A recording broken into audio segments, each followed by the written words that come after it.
जय श्री राम। आज इस सत्र में आप आ चुके हैं श्री रामचरितमानस के वर्णन पर, जहां पर आप वाल्मीकि द्वारा लिखी गई महाकाव्य पवित्र परम पूजनीय रामायण श्री राम भगवान की आदर्श वाणी से रूबरू होंगे और जीवन को एक नए सिरे से जीने के 11 तरीके जानेंगे। तो चलिए सब एक साथ मिलकर श्री पुरुषोत्तम राम भगवान के आदर्शों को सीखने की ओर अग्रसर होते हैं। मैं रामायण से प्रथम सीख, यूनिटी इन डाइवर्सिटी, विविधता में एकता। यह सबसे बड़ा रामायण पाठ है। जब प्रभु श्री राम लंका पर मार्च कर रहे थे, तब सभी प्रकार के लोग उनकी सेना में थे। हर कोई मौजूद था, मनुष्यों से लेकर जानवरों और पक्षियों तक।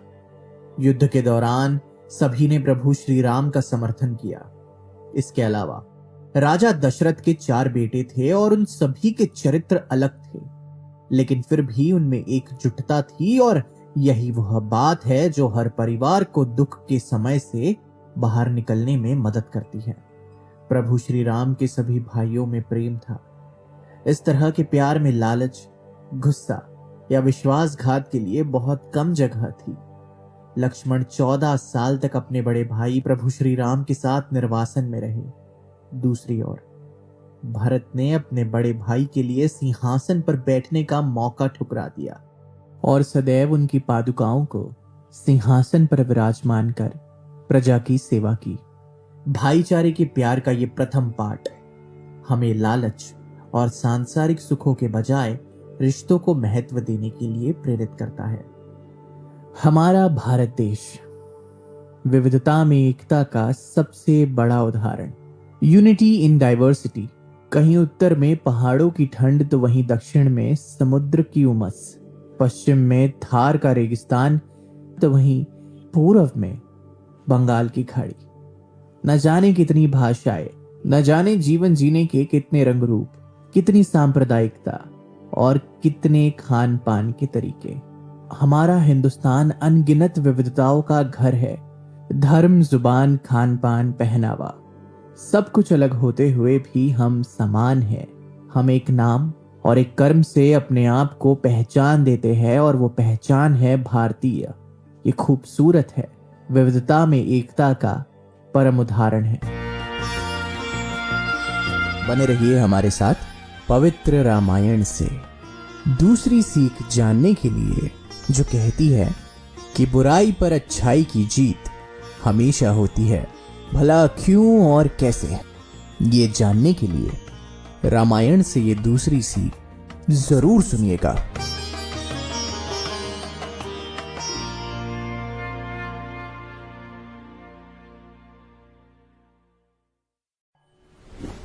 रामायण से दूसरी सीख, the victory of good over evil, बुराई पर अच्छाई की जीत। रामायण की सबसे बड़ी खोज यह है कि बुराई पर अच्छाई की जीत हमेशा होती है।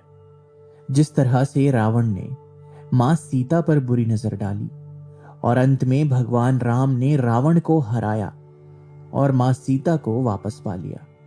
कहानी का सार यह है कि बुराई चाहे कितनी भी शक्तिशाली या महान क्यों ना हो, लेकिन अपने अच्छे इरादों और सद्गुणों के कारण केवल सत्य ही दिन के अंत में विजयी होता है। चाहे कितना भी हम भूलने की कोशिश करें, मगर 26/11/2008 की वो खौफनाक रात हम सभी को याद है।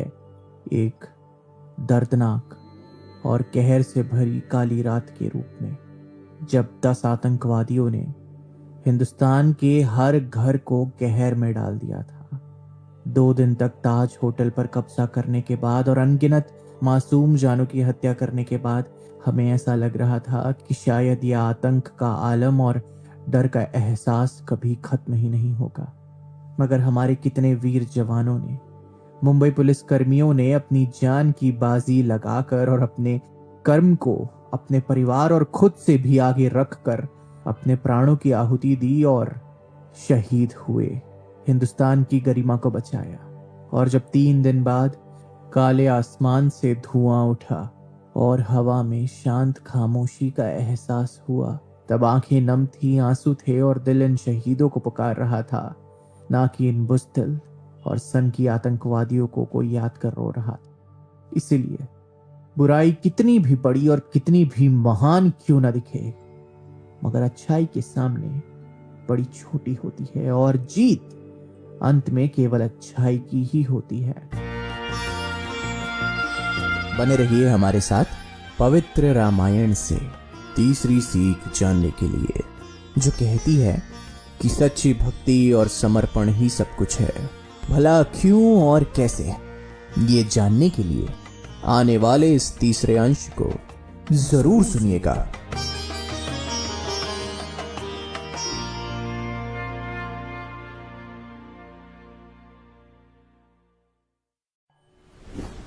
रामायण से तीसरी सीख, सच्ची भक्ति और समर्पण, true devotion and dedication.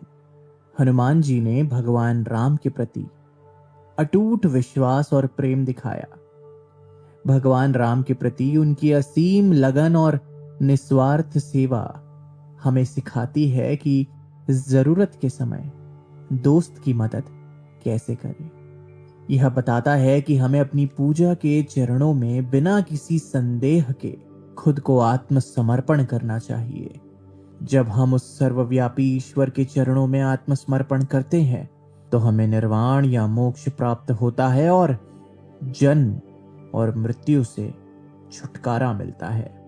Prabhat films Bharat की बहुत पुरानी प्रोडक्शन हाउस कंपनी जो पिक्चरें बनाया करती थी, ये पुणे में स्थित थी। उस जमाने में तकरीबन 1940 और 50 के दशक में दो नौजवान लड़कों का वहां पर एक दूसरे से मिलने का संयोग बना। हुआ कुछ ये था कि धोबी ने इन दोनों की कमीज की अदला बदली कर दी थी, तो अपनी अपनी कमीज ढूंढने के बहाने ये दो युवक मिल गए। दोनों भी कलाकार ही थे। एक थे अभिनेता देवानंद और दूसरे लेखक निर्देशक और हिंदुस्तानी फिल्म इंडस्ट्री की विरासत का सबसे बड़ा नगीना गुरुदत्त। इन दोनों की यह मुलाकात वक्त के साथ साथ बहुत गहरी दोस्ती में बदल गई और तब जाकर इन दोनों ने एक दूसरे से एक वादा किया। जिस किसी का भी सिक्का फिल्म इंडस्ट्री में चलता है तो वो दोस्त दूसरे दोस्त को काम देगा और अपने साथ आगे बढ़ाएगा। जब देवानंद बहुत बड़े सुपरस्टार बन गए तो उन्होंने अपनी इस वादे को भूला नहीं और गुरुदत्त को अपने प्रोडक्शन हाउस, अपने बैनर नवकेतन फिल्म्स से निर्देशन करने का मौका दिया। पिक्चर का नाम था बाजी और सही मायने में बाजी लगा चुके थे देवानंद अपने दोस्त के नाम पर दोस्ती के एक वादे को पूरा करते हुए। और 1951 में बनकर फिल्म आई बाजी, जिसके डायरेक्टर थे गुरुदत्त। अगर देवानंद साहब अपने इस वादे को नहीं निभाते और अपने दोस्त की जरूरत के वक्त मदद नहीं करते तो आज हिंदुस्तानी फिल्म इंडस्ट्री को गुरुदत्त जैसा महान निर्देशक कभी नहीं मिलता। बात बड़ी सिंपल सी है कि दोस्त ने आत्मसमर्पण करते हुए दोस्ती का फर्ज निभाया।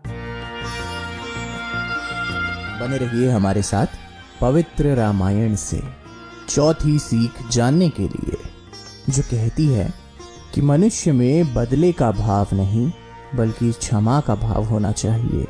भला क्यों और कैसे, ये जानने के लिए चौथे अंश को जरूर सुनिएगा।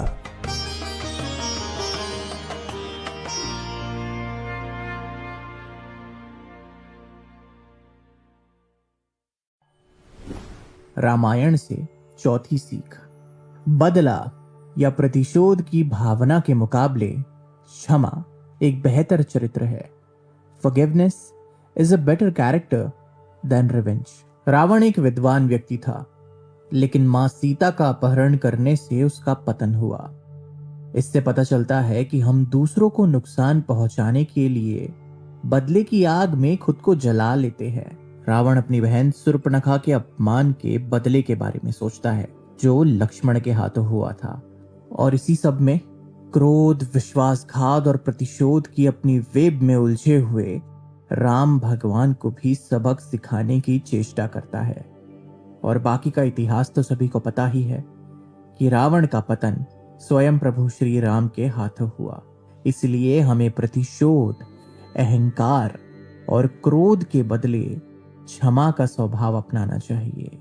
कहा जाता है कि बदले की भावना किसी इंसान को कहीं भी नहीं ले जाती, और कोई इंसान जब किसी और की कब्र खोदने की तैयारी में लग जाता है तो बदले की भावना खुद उससे अनजाने में खुद उसकी ही कब्र भी खुदवाने लगती है।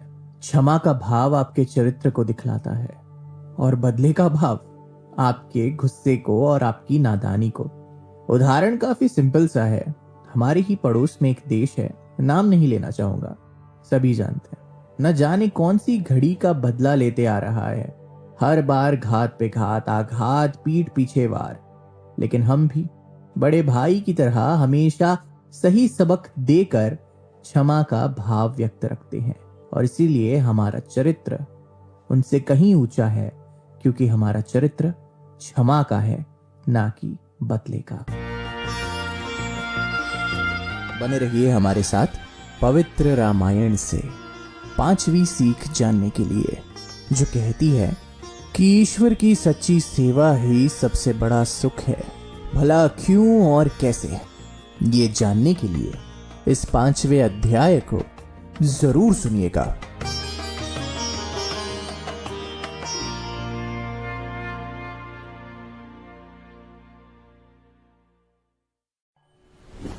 रामायण से 5वीं सीख, ईश्वर की सच्ची सेवा, true service to God. Ram के जंगल में जाने से पहले लक्ष्मण और उनकी मां सुमित्रा के बीच एक संवाद होता है, जहां वह लक्ष्मण को राम और सीता के साथ आचरण करना सिखाती है। फिर वह समझाती है कि व्यक्ति को सच्चे मन से भगवान की सेवा करनी चाहिए, क्योंकि यह मुक्ति का द्वार है। सुमित्रा कहती है, हे लक्ष्मण, तुम राम और सीता के साथ वन में रह सकते हो, लेकिन अगर राम है तो पूरी अयोध्या है। वह लक्ष्मण से कहती है कि वह अपनी क्षमता के अनुसार प्रभु की सेवा करे, क्योंकि यही सबसे बड़ा काम है और जीवन का सबसे बड़ा उद्देश्य है। हम जीवन में जिस चीज को भी श्रद्धा और सेवा भाव से करने में विश्वास रखते हैं, वही हमारी पूजा है और वही हमारी अर्चना। यदि हम अपने काम पर ध्यान देना चाहते हैं तो अपने काम को पूजा की तरह करें। अगर हम अपने माँ बाप की सेवा करना चाहते हैं तो उस सेवा भाव में ईश्वर की पूजा का एहसास हो, और अगर हम अपने देश या समाज का उजागर करना चाहते हैं तो हर कर्म में ईश्वर का कार्य कर रहे ऐसी भावना के साथ अग्रसर होना चाहिए।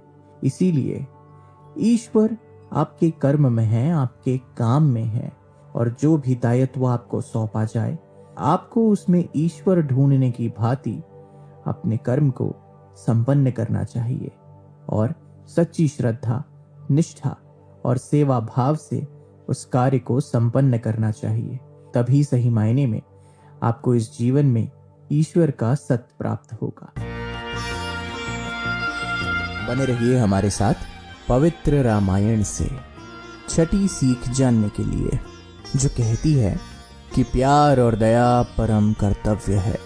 भला क्यों और कैसे, ये जानने के लिए 6वीं सीख को जरूर सुनिएगा।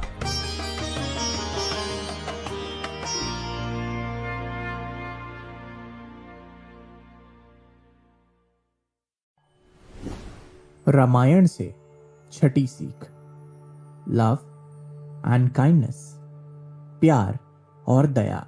मर्यादा पुरुषोत्तम भगवान राम दया और सकारात्मकता के प्रतीक है, और यदि हम में से कोई भी इसका 10% भी अपने दैनिक जीवन में ले आता है तो हम एक खुशहाल और संतुष्ट जीवन जी सकते हैं।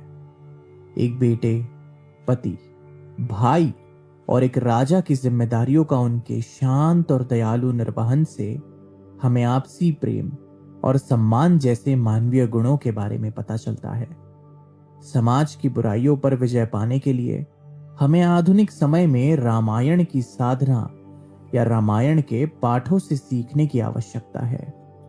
प्यार, स्नेह और दया भाव, इसका सबसे बड़ा उदाहरण है मदर टेरेसा, जिन्होंने अपना पूरा जीवन गरीबों, मरीजों और ऐसे लोगों की सेवा में लगा दिया जिन पर दूसरों ने उम्मीद ही छोड़ दी थी। उन्होंने जीवन भर मरते दम तक गरीबों की सेवा की, उनका इलाज किया और उन्हें अपनी क्रिश्चियन मोनास्ट्री का हिस्सा बनाते हुए एक परिवार का एहसास दिया, जहां पर सभी उन्हें प्यार से मां का दर्जा दिया करते थे। प्यार, स्नेह और दया भाव का सबसे बड़ा उदाहरण मदर टेरेसा को वर्ल्ड लेवल पर नोबेल पीस प्राइज से भी सम्मानित किया गया, लेकिन ये सम्मान भी उनकी सेवा भाव के आगे कुछ नहीं। वो दूसरों के दर्द को महसूस कर सकती थी, वो दूसरों के दुख को समझ सकती थी और इसीलिए उन्होंने अपना पूरा जीवन यीशु की आराधना में और गरीबों, मरीजों और जो दुख दर्द से भरे पड़े हैं उनकी सेवा में और उनके जीवन को बेहतर बनाने में लगा दिया। प्यार और स्नेह से बड़ा इस जीवन में कुछ भी नहीं, और यही है परिभाषा इंसानियत की, इंसान होने की। बने रहिए हमारे साथ पवित्र रामायण से 7वीं सीख जानने के लिए, जो कहती है कि कभी भी अहंकार मत करिए, भला क्यों और कैसे। ये जानने के लिए 7वीं कड़ी को जरूर सुनिएगा।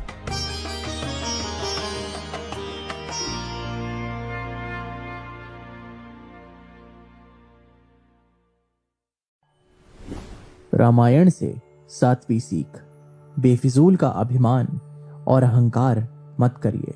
Never be arrogant. जब हनुमान जी मां सीता की खबर के साथ सुरक्षित रूप से वापस आए तो सभी ने उनकी प्रशंसा की। हनुमान जी ने अपनी ताकत दिखाना चाहा और हो सकता है, लेकिन उन्होंने ऐसा नहीं किया और भगवान श्री राम के आशीर्वाद को अपना सारा श्रेय दिया। हनुमान जी इतने शक्तिशाली है, लेकिन उनमें अहंकार नाम की चीज कण मात्र भी नहीं है। वह अपने भगवान श्री राम के प्रति बहुत विनम्र और समर्पित है। इसके साथ एक मजबूत शरीर, उच्च मनोबल। भले ही कोई इंसान धन धान्य से भरा हो, विनम्रता हमेशा एक बहुत अच्छी गुणवत्ता है। हनुमान जी के इस गुण से हम यह जान सकते हैं कि जीवन में चाहे आप कितने भी सफल क्यों ना हो जाए, चाहे आपका स्तर कितना भी ऊंचा क्यों ना हो, आपको अपने दिल में अहंकार की भावना कभी नहीं लानी चाहिए। यह आपका अहंकार नहीं बल्कि आपकी विनम्रता और करुणा है जो लोगों के दिलों में रहती है। जिस पेड़ पर फल लगते हैं वह हमेशा नीचे झुका हुआ रहता है ताकि वह सबको पनाह दे सके, ताकि वह सबको खुश रख सके। बने रहिए हमारे साथ पवित्र रामायण से 8वीं सीख जानने के लिए, जो कहती है कि कर्तव्य के प्रति पूर्ण समर्पण अनिवार्य है, भला क्यों और कैसे। ये जानने के लिए 8वीं सीख को जरूर सुनिएगा।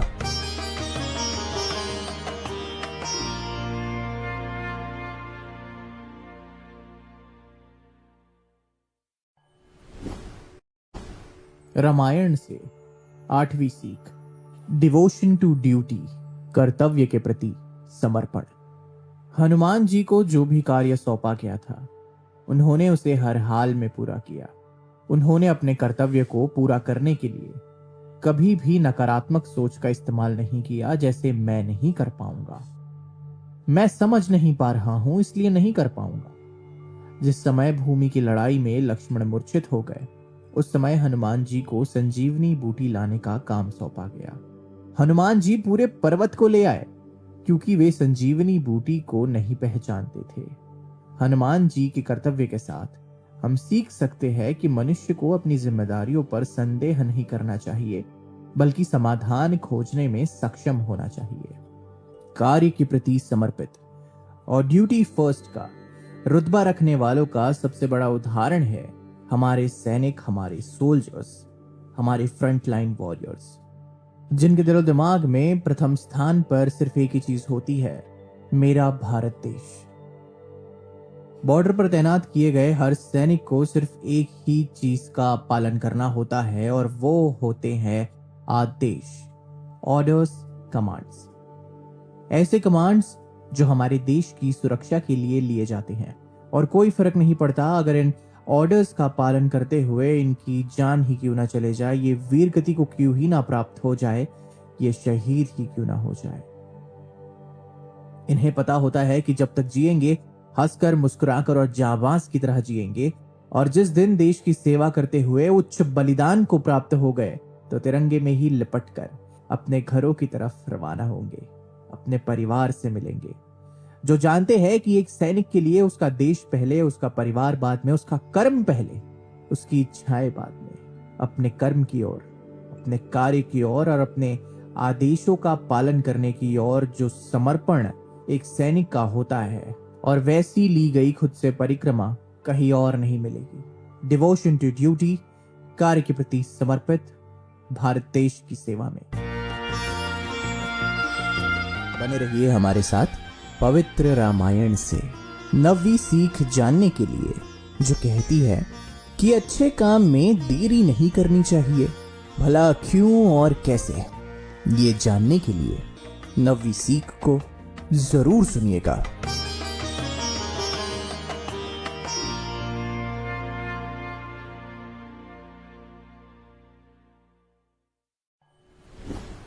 रामायण से नवी सीख। Hurry up for auspicious work and postpone bad things. शुभ कार्यों के लिए जल्दी करे और बुरी चीजों को स्थगित करे। पहली बात रावण ने लक्ष्मण से कहा कि आपके जीवन में जो भी कार्य आपके लिए शुभ है, आपको उसे जल्द से जल्द करना चाहिए। इसी तरह से अशुभ कार्यों से हमेशा बचना चाहिए। ऐसा करने के बारे में सोचे भी नहीं। रावण ने अपने जीवन का उदाहरण देते हुए कहा, मैंने श्री राम को नहीं पहचाना और उनकी शरण में आने में बहुत देरी की। जो एक शुभ कार्य होता, मैं युद्ध करने की जल्दी में था। जो एक अशुभ कार्य था, अगर मैं इससे बचता तो आज मेरे परिवार को ऐसी हालात का सामना नहीं करना पड़ता। इसलिए हमेशा याद रखना कि आपको जल्द से जल्द शुभ कार्य करना चाहिए और अशुभ कार्यों से बचना चाहिए। बने रहिए हमारे साथ पवित्र रामायण से। 10वीं सीख जानने के लिए जो कहती है कि अपना रहस्य किसी से ना बताए, भला क्यों और कैसे, ये जानने के लिए 10वीं सीख को जरूर सुनिएगा।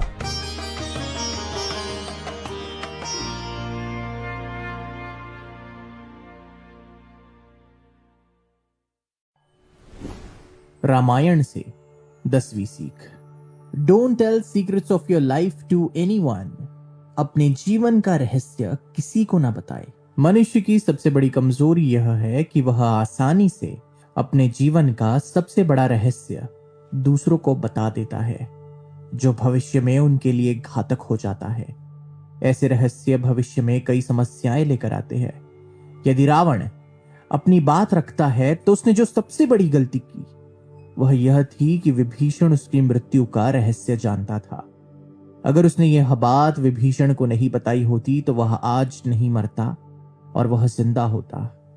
यह उनके जीवन की सबसे बड़ी गलती थी, जिसने उनके जीवन को समाप्त कर दिया और उस मुहावरे को जन्म दिया कि घर का भेदी लंका ढाए। और यही इस सीख का सबसे बड़ा उदाहरण भी है।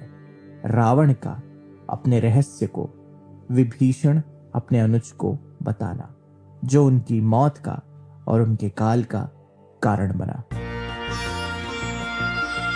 बने रहिए हमारे साथ पवित्र रामायण से। 11वीं सीख जानने के लिए जो कहती है कि जीवन में अच्छे मित्रों का महत्व अतुलनीय है, भला क्यों और कैसे, ये जानने के लिए 11वीं एवं अंतिम सीख को जरूर सुनिएगा।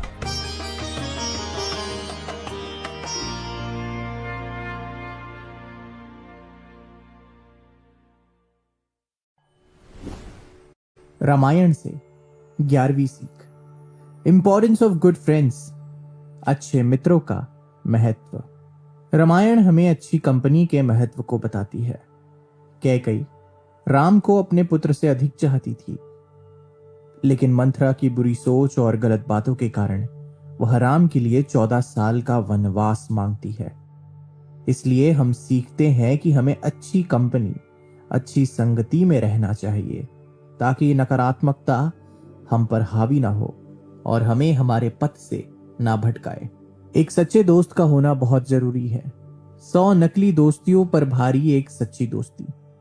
और उसका महत्व कुछ यूं है जो पूरे हिंदुस्तान ने जाना जब शोले नाम की एक पिक्चर में हमें दोस्ती के मायने समझ में आए और दोस्ती कितनी हंसमिजाज, खुशी से भरी और कितनी गहरी हो सकती है, यह हमने पहली बार समझा जब अमिताभ बच्चन के किरदार जय ने धर्मेंद्र के किरदार वीरू की जान बचाने के लिए अपनी जान कुर्बान कर दी। बड़ी से बड़ी कंपनियां जैसे एप्पल दोस्तों के द्वारा शुरू की गई थी, जहां पर स्टीव जॉब्स की मदद करने के लिए उनके सारे करीबी दोस्त उनके साथ आ गए और उनके सपने पर अपना भरोसा, अपनी हिम्मत और अपनी छाप छोड़ दी। माइक्रोसॉफ्ट भी 2 दोस्तों के द्वारा शुरू की गई थी, जिसे बिल गेट्स की गुणवत्ता पर भरोसा था। दोस्ती इस दुनिया की सबसे खूबसूरत चीज है और अच्छे दोस्त मिलना जन्नत मिलने से बिल्कुल कम नहीं। अच्छे दोस्त आपको उठाकर आईना दिखाकर ये समझाते हैं कि आप कितने बेहतर हैं और आप कितने बेहतर हो सकते हैं। और नकली दोस्त, अगर आप भाग रहे हो तो ही आपके साथ दौड़ना चाहेंगे, लेकिन अगर आपकी रफ्तार धीमी हो रही होती है या आप लड़खड़ाने लगते हो तो आपका साथ छोड़कर चले जाएंगे या आपको बुरी आदतों से मिला देंगे। तो अपने दोस्त, अपनी दोस्ती और अपनी संगत बहुत ध्यान से सुनिए, क्योंकि ये दोस्ती ही है जो आपको फर्श से अर्श तक या अर्श से फर्श तक ले आएगी और आपके इस जीवन को या तो स्वर्ग या नरक बनाएगी। बधाई हो, आपने पवित्र रामायण से 11 सीख श्री राम की आदर्श वाणी शो पूरा कर लिया है। उम्मीद है कि आपको ये पसंद आया होगा।